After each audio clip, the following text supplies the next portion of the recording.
Kasi ano po yun, para sa akin, ang dating kasi sa akin nun, pag ikaw binabatok pagawa ka ni Pastor, ibig sabihin, okay ka sa kanya.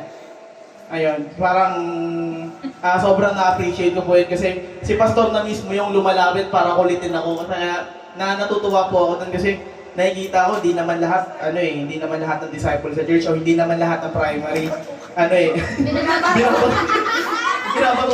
binabatuan or kinukulit ni Pastor. Pero kaya yun, sobrang na-appreciate ko po yun.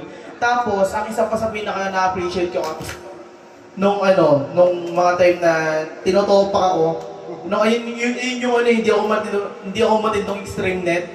Tapos, nung kila Sunday, nung nag-message siya sa akin ng alas 9 ng umaga, sabi niya sa akin, kapag may problema ka, huwag kang mahihiyang magsabi sa akin.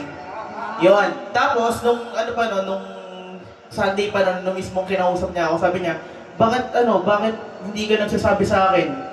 Sabi niya sa akin. So, nung dating sa akin nun, parang, ibig sabihin nun, ako kasi, personally, as bilang primary leader, parang naano sa akin na bilang isang primary, dapat matatag ka. Kapag may problema ka, dapat kaya mo ng solusyonin yan mag-isa kasi primary ka na Nasa highest level ka na ng pagiging leader. Pero doon, pinaalala sa akin ni Pastor na kahit nasa ganitong position na ako bilang primary, pwede pa rin pala ako lumapit kay Pastor.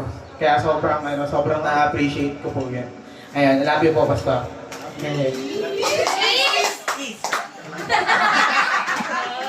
Si Hazel daw, si Hazel. Si Hazel daw. Umuna nun ako Ang una, may mic na ako Merry Christmas. Sila ba?